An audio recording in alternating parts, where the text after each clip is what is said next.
Okay, so today I'd like to continue talking about agency. It's a topic that I started a few weeks ago and it seemed to be resonant for a lot of people. Several people have talked to me about it in Dokusan and written about it. So I want to continue talking about this. It's very alive for me and obviously I think alive for a lot of you as well. So about reclaiming the power that you have in your life and bringing it to the fore. So what is this power? How to access it? You know, what it really means, how it differs from what we might think of in terms of personal power. Last time I talked about the Buddha's, I think it was even his final injunction was to be a lamp unto yourself.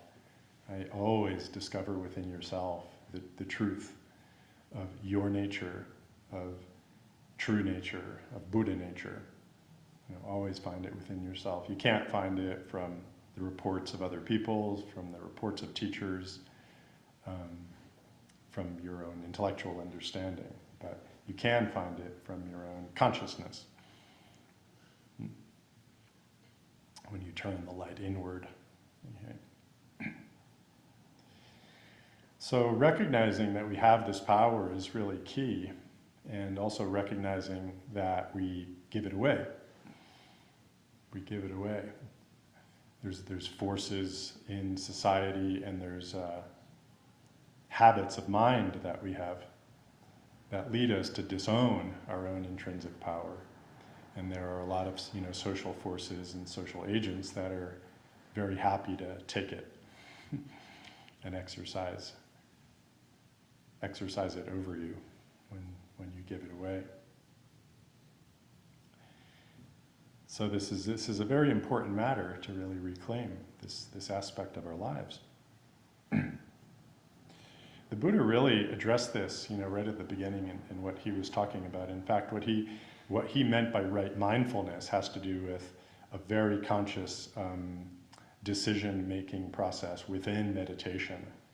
Okay, meditation, right mindfulness in Buddhist terms, is not a passive activity at all.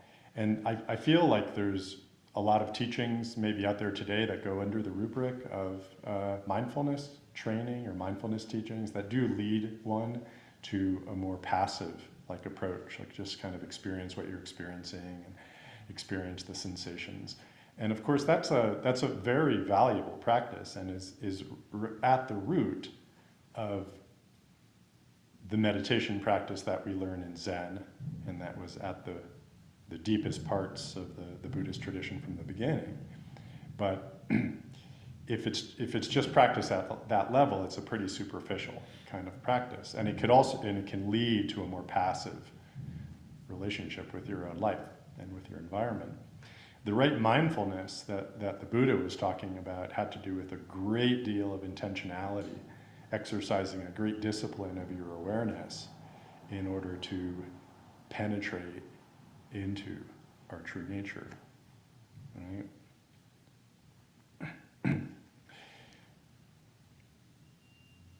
So I found this commentary on the Pali Canon from a teacher that really gave me a good perspective on this that really rang true, and I wanted to share it with you. So he said, mindfulness, according to what the Buddha taught, is a practice of conscious decision making. It's interesting. Right? It's a practice of making choices. It's purposeful. Our decision making, beginning with the decision to put the mind on the breath, is based on the Buddha's map that leads us to true happiness. A passive mindfulness, the simple awareness of experience, is a practice that forsakes decision-making. This, of course, is our tendency. We surrender our capacity to make decisions. We go with the flow. We conform.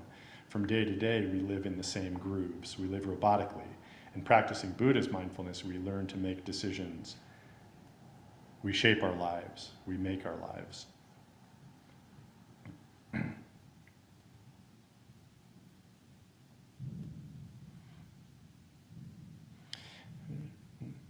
Our decision to put our mind on the breath is the seed that leads to true happiness.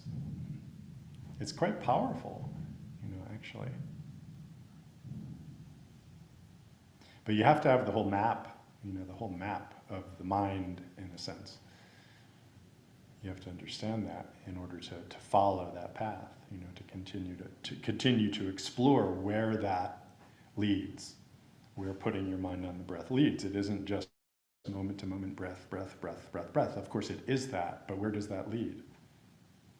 What type of unfolding comes from that? What type of wisdom comes from that? We have to remain open to that.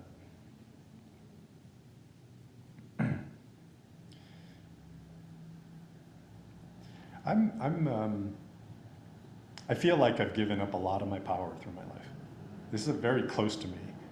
I feel like all through, my early life, I grasped at power and I exercised a lot of agency, but I also feel like I was disempowered and had disempowered myself. We all do. I'm not kicking myself for it. I'm just connecting with this human experience. And it's been a very rich journey, to reclaim this power. I remember even asking, Shishin Roshi about this, and maybe 10 years into my study with him. He didn't speak about this too much, power or agency. But I remember asking him about it, and it was clear that, I don't remember exactly what he said, but it was clear that, this was a path of reclaiming agency. It was validating to me. I was hoping that that was the case, and I was sensing that that was the case, and he kind of validated that it is the case.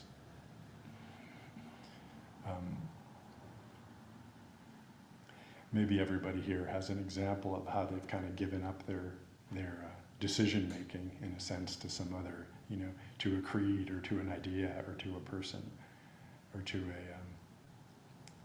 a commitment that no longer serves you. Right? They've just been confused about how to act and maybe scared about acting. I think that's probably what I experienced the most, is confusion and fear about moving forward, which inhibited my action. And of course, agency is all about action. So if I'm going to let fear or indecision or uncertainty or the unknown inhibit my action, I'm giving up my own agency right there. It's kind of the great soul sucker, is those fears that we have. If they're unacknowledged fears, unfelt fears, well, what do we feel? We feel powerless. Mysteriously powerless, as if the universe is just not aligned to allow us to function or to make decisions, to exercise our own agency. That's the result of unfelt fears, of unacknowledged fears. Fear is fear. Nothing wrong with it at all. Unfelt fears will constrict and constrain our lives.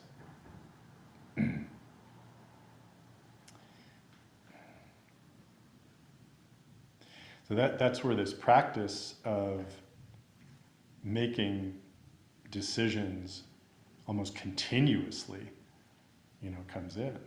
To really have this commitment to turn into uncomfortable situations, to not just go with the flow or go onto autopilot, but to follow a compass for your mind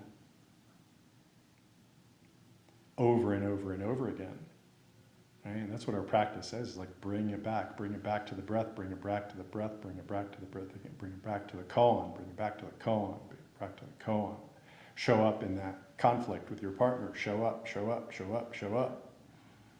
There's so many moments of micro decision that can come in there. And so continuously exercising that choice to return is the essence of reclaiming this power. I've been reading this text, which many of you, I'm sure, have read, which speaks about this in kind of a more macro sense. I'm going to read it, and then I'm going to see if anybody can tell where it comes from. Okay, I'm just curious. And then I'll tell you if nobody gets it. So he had this experience, a collective experience, and drew wisdom from it. So he said, every day, every hour offered the opportunity to make a decision which determined whether you would or would not submit to those powers which threaten to rob you of your very self, your inner freedom, which determined whether or not you would become the plaything of circumstance, renouncing freedom and dignity to become molded into the form of the typical inmate. Anybody know where that's from?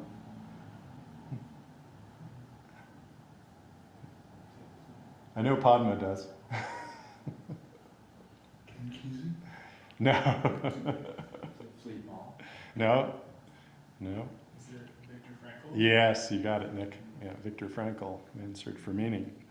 Right, so he's talking about experience in the concentration camps. And this just jumped out at me, how it's this moment-to-moment decision-making is what returned dignity and agency and freedom. Moment to moment. You think, oh, what sort of decisions, meaningful decisions are there to make in that environment, right? It's like everything was a meaningful decision. Absolutely everything. Every moment there was a choice to keep going, right? So many people succumbed to despair and suicide and so much, horror, right? So that's such a concentrated environment, for us to see what we're experiencing too, at a lower level of intensity, but that same process holds. So we live much, obviously, more comfortable lives, but there's a way in which the comfort of our lives, is going to lead us towards disavowing our own agency, not grasping it. So we have to always embrace our agency and always bring that consciousness moment to moment. So real agency comes from consciously making these decisions and also accepting the consequences. Certainly being aware of the consequences. Okay, I should say it's not just accepting the consequences, but being aware of the possible consequences and then accepting the consequences and accepting responsibility for the consequences. Okay. This goes along with taking agency. So the way I see it, there's kind of a twofold surrender that precedes taking agency. There's a surrender of the need to control. Okay? That's the will, that's the controlling ego that wants to have its own way. And we know that really distorts our own functioning in the world. It causes suffering. It distorts the harmony that we have with other beings, when we come from that egoic place. Kind of obvious for all of us, right? But it's not that. We have to surrender that need to control and to surrender to accepting what actually is present within and without, and then making the decisions to act in that context, not in terms of the way we want things to be, but in terms of how we choose to meet and respond to what is. And then what we're also surrendering to is the law of cause and effect, what we know as karma. To fully accept and even embrace this law of karma.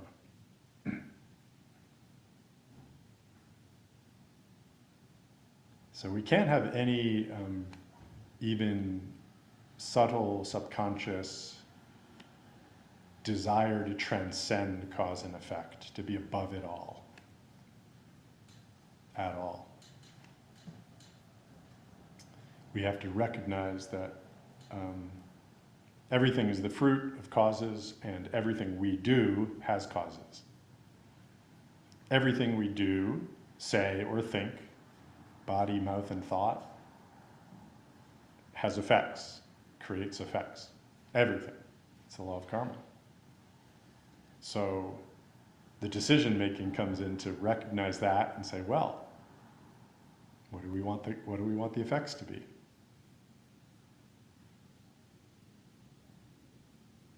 So some of you know the koan of Hyakujo's fox. I'm going to read a short version of it. This is case 2 in the Muminkan, the Gateless Gate, collection of koans. So this is very prominent in our koan tradition. The first koan is Joshu's Mu, and the second koan is Hyakujo's fox. Joshu's Mu has to do with our true self, which is undefined and unconstrained. Okay? That true nature, which can't be conceptualized or limited, and is always here right now as you. And then Hyakujo's fox is kind of the other side of it. It's that, well, we're always embedded in cause and effect. Okay? We might think that this true nature, this undefined true nature, is kind of above it all. So right away we get this sort of other side of the story, that no, we're in it all. Mu, us, as Mu, is always, always embedded within this.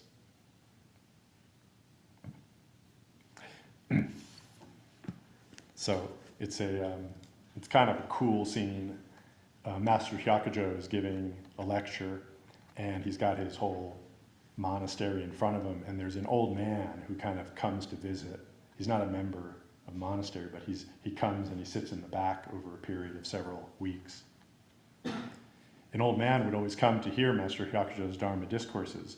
One day, he confessed to the master that when a student asked him, does an enlightened person fall into cause and effect? He said, no, such a person does not.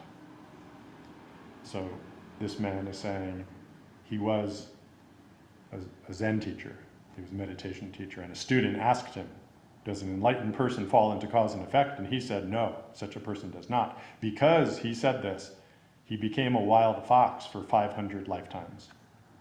And he asked Hyakujo, please say a turning word for me, free me of this wild fox body. Hyakujo said, don't ignore cause and effect. Freed from his fox body, the old man asked Hyakujo to bury the fox body as he would a deceased monastic.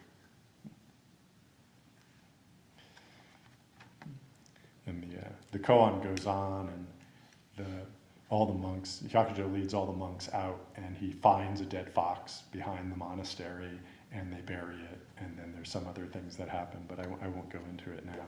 This is, I read it off this card, which comes from Daido Lori Roshi's Zen art box, and he's got teachings and koans on one side, and then he had an artist, I don't know, Gakyo, you might know who it was, who did the drawings that painted the scene for each of them. There's a bunch of different artists. Oh, there's a bunch of different artists, okay. So this one shows Hyakujo leading the monks to bury the fox. Actually, if I do it like this, everybody online can see it. You can see the fox down here, and then the Hyakujo and the monks over here. It's pretty cool. Yeah.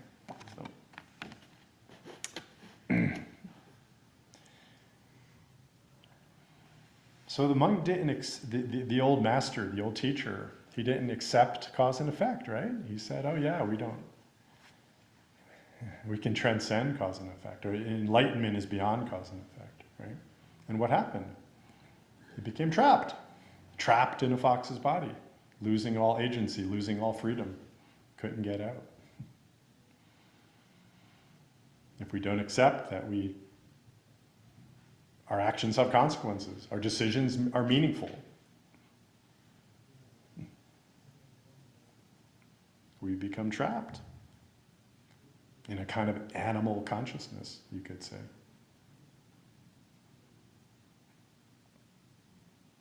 But then, when he accepts it, and there's a real subtlety to this koan in that Hyakujo, he doesn't say the enlightened person,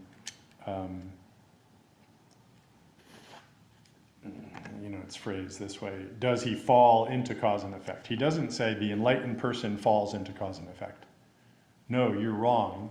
He does fall into cause and effect. He doesn't say that, does he? No, he says don't ignore cause and effect.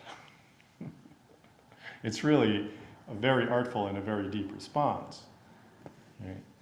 And when you study this koan, you can see the levels of it. If you say he falls into cause and effect, well, now there's a person there that you've created who's doing falling, and as we know from our practice of mu, there's not really a person there in that way to fall into cause and effect.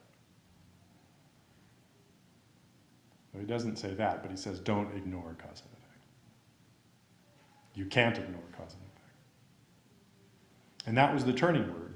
To not ignore cause and effect then liberated him to move on. Don't ignore cause and effect. Take responsibility for your actions and decisions. Make the decision to put your awareness somewhere. Keep it there. Stay with it. Show up. Step up. Be it.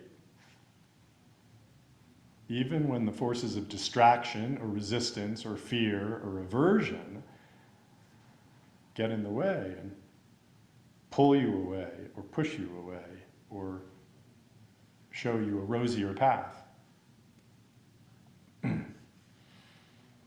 Keep it there. There's something kind of tender about this that I like, is that he's lived 500 lifetimes as a fox, so I don't know how long foxes live. Does anybody have a rough idea? 5, 6 years? Yeah. Just guessing. I'm looking at the screen. Nobody knows. Okay. Yeah. Yeah. Let's say 5 years. 5 years. 500 lifetimes. What's that? 2,500 years. So, okay. So a long, long time ago, right? But he taught like at this place, at this location, apparently. So he's asking his descendant to free him with this turning word. Imagine asking your great grandchild, to give you a turning word about something. Or your daughter. Martha says foxes live 3 to 4 years. 3 to 4 years. Okay, that brings it in a little bit. Thank you. We were going back to before Buddhism. I was like, what the heck was going on there? Probably some Dharma, some good Dharma.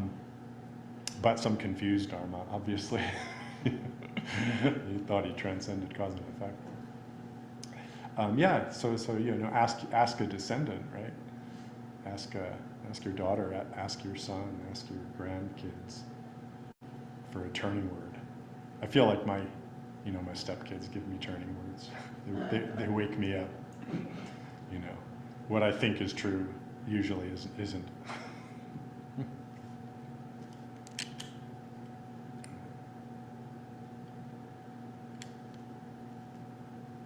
So this is it. This is the seed of agency right there. It's to make that decision and act intentionally, and then to be aware of the consequences and to accept the consequences. It all comes from there. It's all embedded within that practice. Yeah.